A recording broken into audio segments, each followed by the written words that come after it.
Hey everyone, John from Burley Strength here today to look at three quick little deadlift tips that I think will, with a bit of practice, help most people develop a more consistent and therefore, in the end, much stronger deadlift. The first one we're going to look at is the idea of setting up from the top, right? Now, I see a lot of people who will get up to a deadlift and they'll just kind of bend over, find their position, stuff around a little bit, and then pull from that position, right? My biggest problem with that is it's inconsistent. You're never going to be able to do that process the same more than once. But also, especially if you're like me, a larger gentleman or gentle lady, you'll find that you can't get the same amount of air in that position. I know, especially when I'm wearing my belt, if I'm in this position, the breath I get in here is going to be much reduced from what I can get standing up. So I much prefer the idea of setting up in a way that allows me to set my brace at the top standing up, take my breath, and then maintain that position as I come down so that I can always start from the same spot with every rep. Same thing applies if you're deadlifting sumo. If you just kind of bend over and then try and find your position from the bottom, you're unlikely to be consistent. If instead you set your brace and you take your time getting down to the bar, find your start position, and then go from there, you're going to be much better off. The second thing I want to talk about is the idea of pushing, not just pulling on the bar, right? This is a pretty common fault for a lot of people, especially if you're newer to deadlifting. Someone's once told you need to pull really hard on a deadlift, and you do to a certain extent, but you also need to be able to use your legs. Now, how you apply this differs depending on whether you deadlift sumo or conventional. Initially, we're going to look at sumo.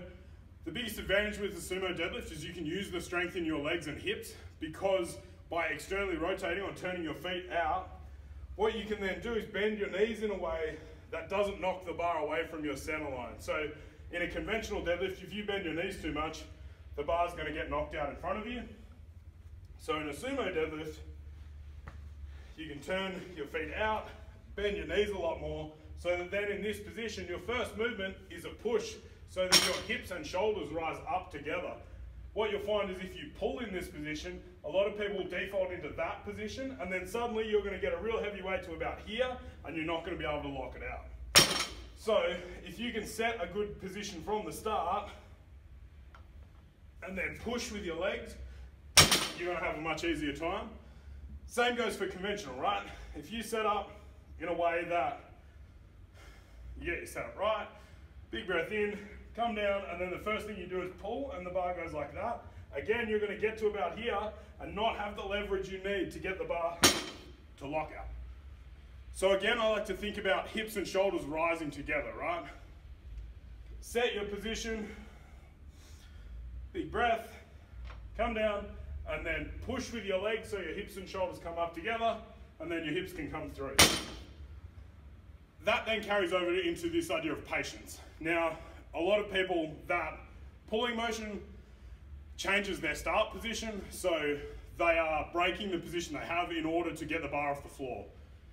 A lot of people, that ends up manifesting itself as a lockout issue. So if you can learn to be a lot more patient from the bottom and not just compromise your position in order to get the bar off the floor, you're going to find you're going to be more efficient and therefore get to a better lockout position. So it's important to be able to set a really good position, know how to initiate the pull, but more often than not, just be patient. Hold that position, wait for the bar to start moving. Once you feel it go, then you can really start to accelerate. So don't set up, come down, and then as the bar starts to get heavy, yank the bar off the floor like that, and really have to fight it all the way up. Instead, set your position, hold it, and then go. So to reiterate those 3 points, setting up from the top down, learning how to use your legs, push first, then you can pull, and just be patient. Set that really good start position, take your time getting the bar off the floor, and hopefully that'll lead to bigger deadlifts with a bit of practice. If you've got any questions, as always, hit me up. I'll see you soon.